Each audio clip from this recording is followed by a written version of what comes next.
Hello friends, welcome to let's uncomplicate. Myself Gita.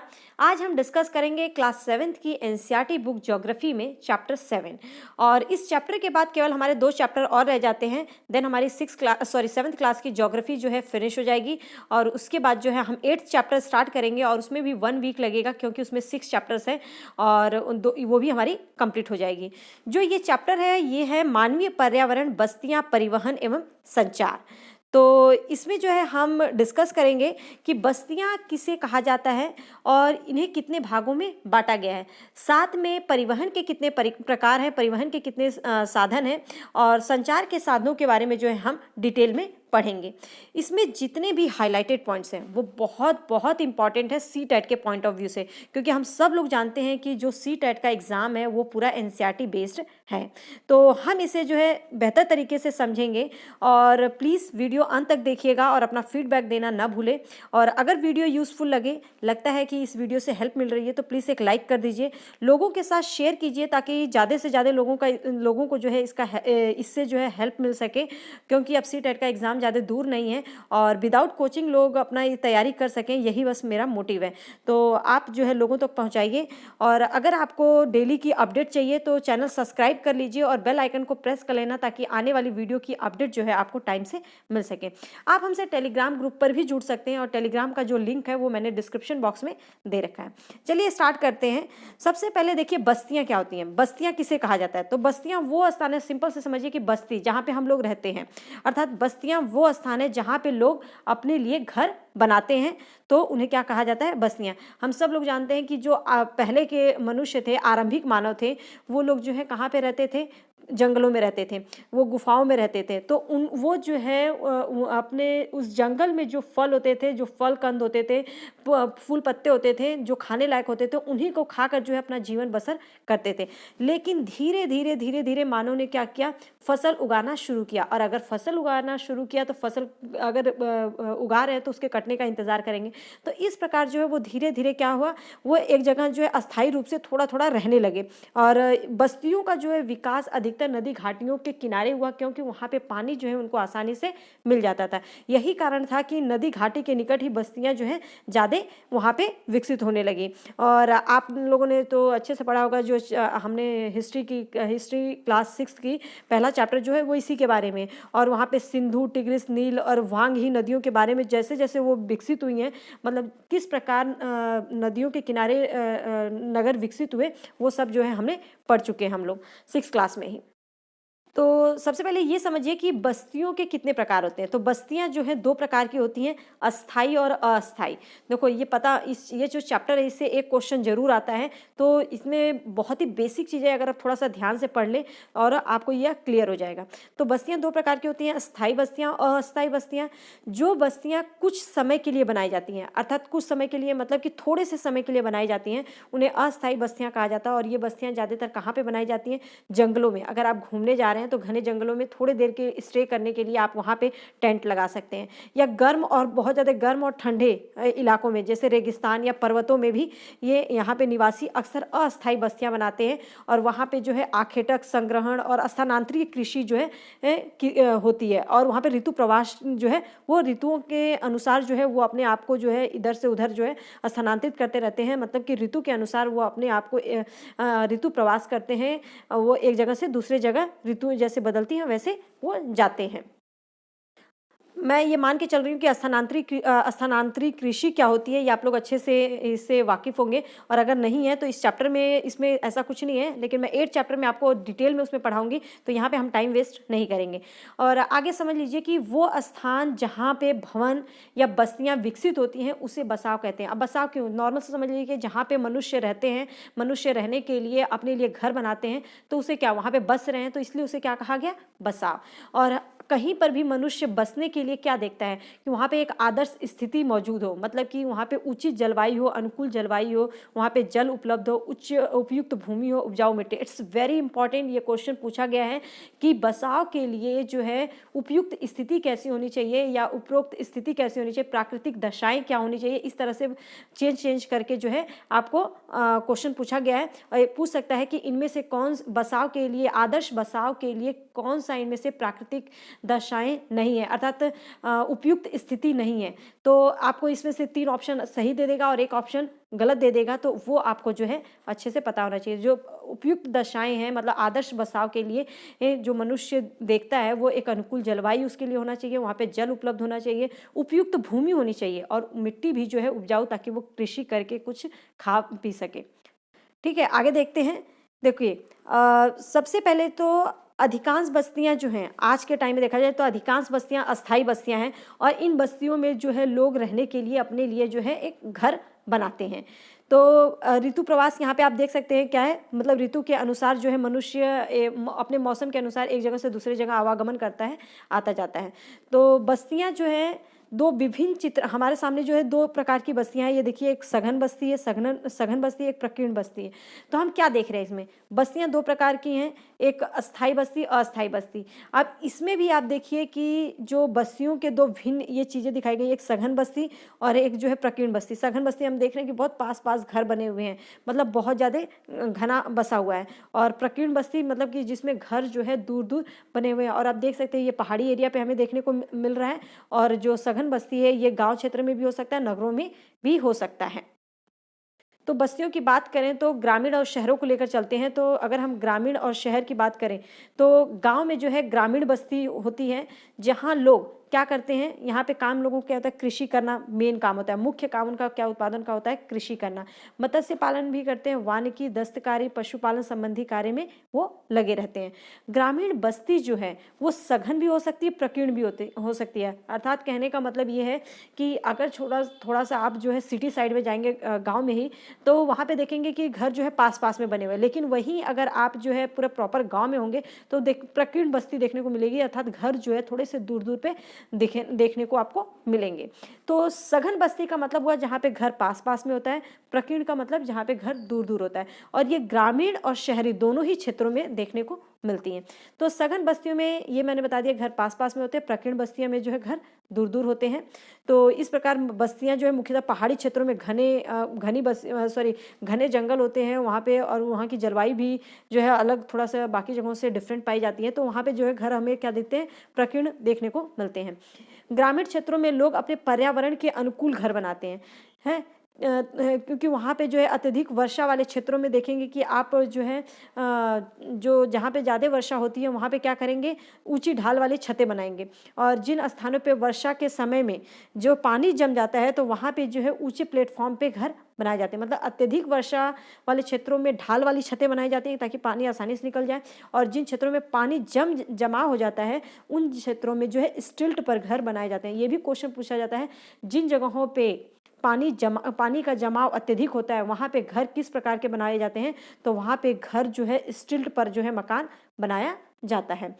गर्म जलवायु वाले जो क्षेत्र हैं जहाँ पे गर्मी अधिक है वहाँ पे मिट्टी की मोटी दीवार वाले घर बनाए जाते हैं, जिनकी छतें जो हैं, अगर गांव में बहुत पहले जो है ऐसे ही बनते थे घर, तो उनकी छतें जो हैं घास फूस से बनाई जाती थी। और वहीं के जो और अगर स्थानीय जो वहीं के जगह सामग्री होती थी, जैसे पत्थर, चिकनी मिट्टी, इन सब चीज़ों का उपयोग करके जो है गोबर, इन सब चीज़ों का प्रयोग करके जो है वो अपना घर बनाते थे।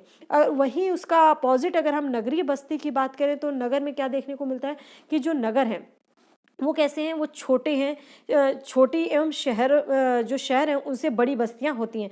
नगरीय बस्तियों में नगर छोटी होते हैं, लेकिन शहर उनसे जो है बड़ी बस्ती होती है। नगरीय क्षेत्रों में लोग क्या करते हैं, निर्माण कार्य में लगे रहते हैं, व्यापार में लगे होते हैं, सेवा क्षेत्र में जो है कार्य करते हैं।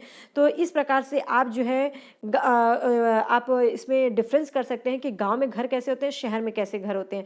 शहर में इतनी जगह नहीं होती है, इसलिए यहाँ पे ज़्यादा घने भी आपको घनी बस्तियां देखने को मिलती हैं।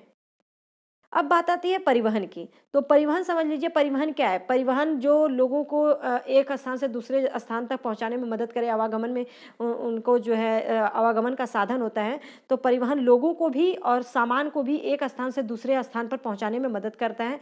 तो वही जो है हम पढ़ेंगे। अगर हम बात करें पुराने समय में, तो एक चीज़ और अगर आपसे आ जाए कि जो बर्फीली एरिया है वहाँ पे घर किससे बनाए जाते हैं, तो वो है इग्लू, बर्फ़ के ही घर। क्योंकि यहाँ पे हमने पढ़ा कि हर जगह जो है जलवायु के अनुसार ही लोग घर बनाते हैं। तो जो बर्फीली एरिया होती है, जैसे लेह लद्दाख साइड में हम जाएंगे तो वहाँ पे जो इग्लू टाइप के घर बनते हैं। तो इस चीज़ को ध्यान रखिएगा। तो परिवहन जो है लोगों के लिए और साथ में उनकी वस्तुएं जो सामान है उसके आवागमन का एक साधन है। अगर हम पुराने समय में जाएं तो अधिक दूरी की यात्रा करने के लिए लोगों को जो बहुत ज़्यादा समय लगता था और उनके पास ऐसे साधन भी नहीं थे। तो वो लोग क्या करते थे, सामान ढोने के लिए पशुओं का उपयोग करते थे, पशुओं के ऊपर जो है अपना सामान लाद देते थे और उनको हाँकते उनको लेकर जाते थे। फिर धीरे धीरे पहियों की खोज से जो है परिवहन का मतलब आगमन हुआ, परिवहन जो है आसान हो गया और समय के साथ जो है परिवहन में विभिन्न साधनों का विकास होता गया। मतलब अलग अलग उसमें टेक्निक आ गई, लोगों ने बनाया। और आज भी अगर हम देखें तो लोग जो है परिवहन के लिए पशुओं का उपयोग करते हैं अगर हम गांव साइड में जाएं तो। इनफैक्ट बहुत टाइम तक जो है जो इक्का एक नाम दिया जाता है, जो अगर हम मैदानी क्षेत्रों में देखें इक्का, जिसमें कि एक घोड़े को बांध दिया जाता है और वहाँ पे पीछे लकड़ी का बैठने का बना दिया जाता है और उस पर लोग जो है बैठ कर जाते थे। तो हमारे देश में जो है सामान्यतः लोग जो किनका प्रयोग गधे, खच्चर, बैल और ऊंट का जो है उपयोग करते थे एक जगह से दूसरे जगह जाने के लिए, अपने भी और सामान को भी, दोनों को ही एक जगह से दूसरे जगह पहुंचाने के लिए लोग क्या करते थे, इनका प्रयोग करते थे। अगर हम दक्षिणी अफ्रीका में देखिए, बहुत इंपॉर्टेंट है, दक्षिणी अफ्रीका में बात करें, एंडीज पर्वत के क्षेत्र में लामा का उपयोग उसी तरह से होता है जैसे तिब्बत में याक का। मतलब कि अगर आपसे क्वेश्चन पूछा जाए कि लामा का उपयोग कहाँ पर किया जाता है, तो ये दक्षिण अफ्रीका में। लामा एक जानवर है और इसका प्रयोग जो है सामान ढोने के लिए, लोगों को पहुंचाने के लिए किया जाता है और ये कहाँ पर, दक्षिण अफ्रीका में। और याक का उपयोग जो है तिब्बत में किया जाता है। होप सो ये आपको अच्छे से क्लियर हो गया होगा। और आगे अगर हम बात करें कि जैसे कि समुद्री मार्ग का या थलीय जो मार्ग है से आते थे, या हवाई यात्रा से जो परिवहन जो है हवाई यात्रा से लोग आते हैं, तो ये धीरे धीरे जो है इसमें परिवर्तन आता गया, लोगों के आवागमन को और आसान बनाता गया। जो लोग भारत से यूरोप की यात्रा करने में केवल 6 से 8 घंटे का समय अब जो है लगता था, जो कि पहले बहुत ज़्यादा समय लगता था। तो इसी के बारे में जो है हम डिस्कस करेंगे। आगे देखिए, परिवहन की बात करें तो परिवहन के मेन 4 साधन हैं: सड़क मार्ग, रेल, जल मार्ग और वायु मार्ग। अब यहाँ पे सबसे पहले सड़क मार्ग, सबसे जो कम दूरी, अगर आपको यातायात करना है, कम दूरी के लिए उपयोग करना है, तो सड़क मार्ग जो है सबसे बेस्ट है। सड़क मार्ग जो सड़कें हैं वो पक्की और कच्ची दोनों हो सकती हैं। और अगर हम मैदानी क्षेत्रों में देखें तो जो सड़कों का एक बहुत बड़ा जाल बिछा हुआ है, और अगर मरुस्थल, वनों और ऊंचे पर्वतों जैसे स्थानों पर भी सड़कें बनी हुई हैं और बनाई जा भी रही हैं। तो हिमालय पर्वत पर मनाली से लेह राजमार्ग विश्व का सबसे ऊंची सड़क मार्गों में से एक है। तो विश्व की सबसे ऊंची सड़क में से कौन सा एक है, मतलब कि विश्व की सबसे ऊंची सड़कों में से जो है मनाली से लेह राजमार्ग को भी शामिल किया गया है। और ये क्वेश्चन जो है पूछा गया है, तो ये आपको पता होना चाहिए। हिमालय पर्वत पर मनाली से लेह एक राजमार्ग है और ये विश्व की सबसे ऊंची सड़कों में ये भी शामिल है। अब एक क्वेश्चन ये भी पूछा जाता है, भूमिगत मार्ग किसे कहते हैं, सबवे या सबवे किसे कहा जाता है, भूमिगत मार्ग। तो ये दोनों ही वर्ड जो है आपको पता होना चाहिए। और किस तरह से जो है सड़कों का निर्माण हुआ, फ्लाईओवर बना, तो ये सब चीज़ें जो है आगे आगे जो है जैसे जैसे विकास होता गया वैसे वैसे जो है ये सब चीज़ें आती गई। तो अगर हम बात करें कि भारत में वैसे अनेक राष्ट्रीय और राज्य राजमार्ग हैं। भारत में एक्सप्रेस का निर्माण नवीनतम है। भारत में जो एक्सप्रेस का निर्माण हुआ है, एक्सप्रेसवे जैसे यमुना एक्सप्रेसवे हो गया, तो इनका निर्माण जो है अभी नवीनतम है, मतलब अभी अभी कुछ टाइम से हो रहा है। तो अगर स्वर्ण चतुर्भुजीय महामार्ग, आपसे क्वेश्चन पूछता है स्वर्ण चतुर्भुजीय महामार्ग किन किन क्षेत्रों को जोड़ता है, तो वो कौन, दिल्ली, मुंबई, चेन्नई और कोलकाता। ये भी बहुत इंपॉर्टेंट है, ठीक है। अब बात करते हैं हम रेल मार्ग। रेल मार्ग जो है ये कम खर्चे में ज़्यादा दूरी तक तय करने में लोगों की मदद करता है। और ये जितना भी लोगों को भी और उनका जितना भी भारी सामान होते हैं, सब जो अपने देश का भी सामान, जो भारी सामान होते हैं, उनको एक स्थान से दूसरे स्थान में पहुंचाने में रेल का बहुत बड़ा हाथ होता है। मतलब रेल एक तरह से रेल मार्ग जो है, रेल जो है बहुत ही अपनी महत्वपूर्ण भूमिका अदा करता है। तो वाष्प के इंजन की खोज और औद्योगिकी क्रांति ने रेल परिवहन में तीव्र विकास में सहायता मिली। मतलब कि जब वाष्प के इंजन की खोज हुई और ये एक औद्योगिक क्रांति आ गई, इससे रेल परिवहन में जो है बहुत तेजी से विकास हुआ।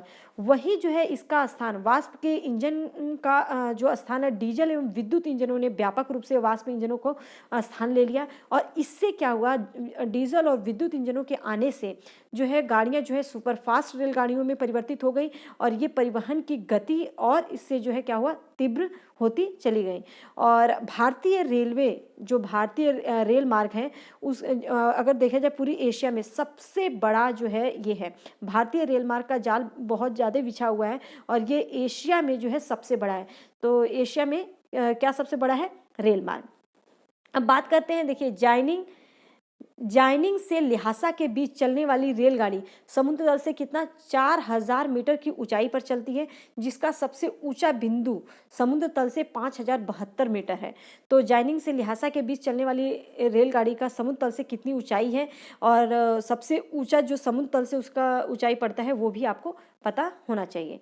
ठीक है, अब ये बहुत इंपॉर्टेंट, ट्रांस साइबेरियन रेल मार्ग विश्व की सबसे लंबा रेल मार्ग। तो विश्व का सबसे लंबा रेल मार्ग कौन सा है? ट्रांस साइबेरियन रेल मार्ग। और ये कहाँ से कहाँ? जो पश्चिमी रूस में सेंट पीटर्सबर्ग से प्रशांत महासागरीय तट पर स्थित व्लादिवोस्टक तक जाती है। और आपको जो है ये दिखाया भी गया है, अगर आप रूस में हैं तो देखो सेंट पीटर्सबर्ग से कहाँ तक ये पूरा जो है व्लादिवोस्टक तक जाती है। और व्लादिवोस्टक पूरा मतलब तट तक, मतलब कि अगर हम ट्रांस साइबेरियन रेल मार्ग की बात करें, विश्व की सबसे लंबा रेल मार्ग है। और ये सेंट पीटर्सबर्ग से कहाँ तक? महासागरीय तट पर स्थित कहाँ? प्रशांत महासागर के व्लादिवोस्टक तक जाती है। अब जल मार्ग क्या है? पहले जो है जल मार्ग का बहुत प्रयोग किया जाता था और अधिक दूरी में जो इतने भी भारी सामान और बड़े आकार वाले सामान होते थे उन्हें जल मार्ग के द्वारा ही जो है पहुंचाने में ये एक सस्ता साधन माना जाता था और जल मार्ग के द्वारा ही पहुंचाया जाता था। और जल मार्ग को दो प्रकार के होते हैं जल मार्ग, कौन कौन से? देखो, एक तो अंतर्देशीय जल मार्ग होता है, एक समुद्री मार्ग होता है। तो जो नदियों और झीलों का उपयोग करके अंतर्देशीय जल मार्ग के लिए किया जाता है, नदियों और झीलों का उपयोग जो किया जाता है वो किसके लिए? अंतर्देशीय जल मार्ग के लिए। आपसे क्वेश्चन पूछ सकता है कि अंतर्देशीय जल मार्ग के लिए किनका प्रयोग किया जाता है?